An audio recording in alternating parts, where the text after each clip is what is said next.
ګرانو کتونکو نو ښار کې د تیر څو ورځو نه زه ګورم دلته کې د امن امان صورتحال هغه خراب دی، کړکېچن دی او څو ورځو نه مونږه اندازه ده لکه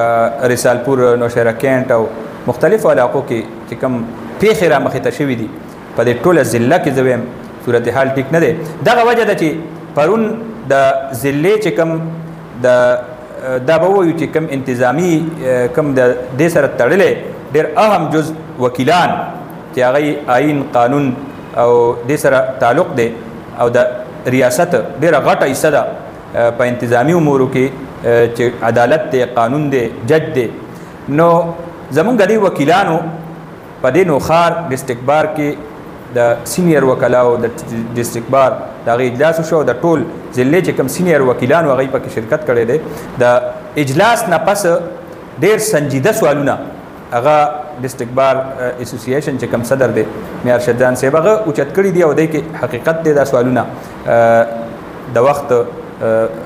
ضرورت دی چې دا اوچت شي. مونږ هم ګورو ما چې څنګه ووایي چې مختلفو علاقو کې کوم د امن و امان صورتحال دی نو هغې نه ښکاري داسې چې د پولیس چې کوم اصل کار دی توجه هغه په عوامي تحفظ باندې کمه ده او توجه بل چته ده، نور امورو کې مداخلت دی، په نورو شیزونو باندې نظر دی. دغه وجه ده چې دلته مختلف علاقې هغې کې د سټریټ کرایم چې کوم ریشو ده هغې کې اضافه شوې ده. مونږه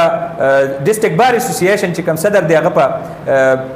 پولیس مقابلو باندې سوال اوچت کړی دی چې دلته پرله پسې داسې واقعات په نوښار کې شوي دي او اوس بیا داخلو کې داسې واقعات د هغې ذکر یې وکړو چې آئین شته، قانون شته، جج شته، تانه شته، پولیس شته. نو ویلی کېږي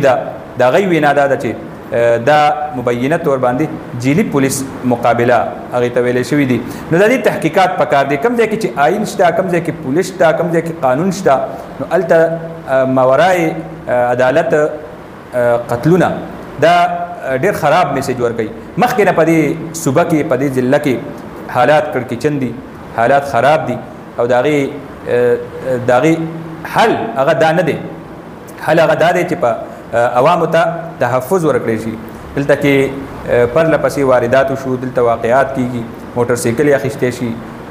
موبایل سنیچنګ. اوس خو داسې یو لوبه جوړه شوې ده چې هغې 25,000 50,000 لا د 2 لکو موبایل نو کاروباري سړی هغه ځان خو محفوظ کوي خو هغې پسې نورې پیسې لګولو ته اوس د هغه زړه نه کېږي ځکه چې تاریخ دا وایي چې د موبایل څومره وارداتونه هم شوي دي.